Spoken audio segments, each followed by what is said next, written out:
關於磨礪陶在瓷磚上的施工指導視頻，按需要準備一定量的微郁磨礪陶材料，將色漿搖晃均勻，按建議比例加入色漿進行調色，充分攪拌均勻。如選擇的顏色較深，請換成磨礪陶中基板進行調色，加入10%左右十分伴侶，攪拌均勻使用，隨用隨掉。加入10分伴侶後，需要在3小時內用完，否則會固化結塊，無法使用。推薦保留一部分調色後且未掉10分伴侶的材料，後續如需修復時可使用。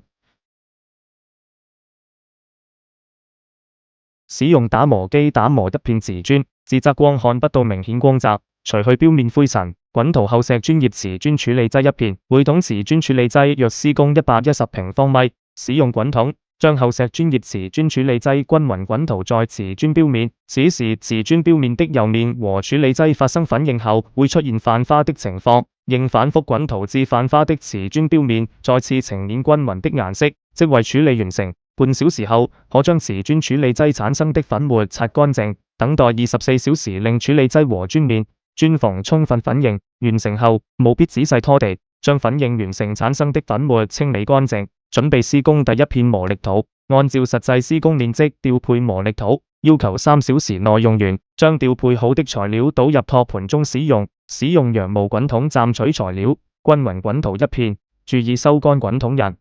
乾燥24小時以上後，開始施工第2片磨礪陶，重新調配材料，將調配好的磨礪陶材料倒入托盤中使用，使用羊毛滾筒蘸取材料，均勻滾塗一片，注意收乾滾筒人。完成施工24小時後，可保護性使用，7天內不宜沾水，7天後可水洗。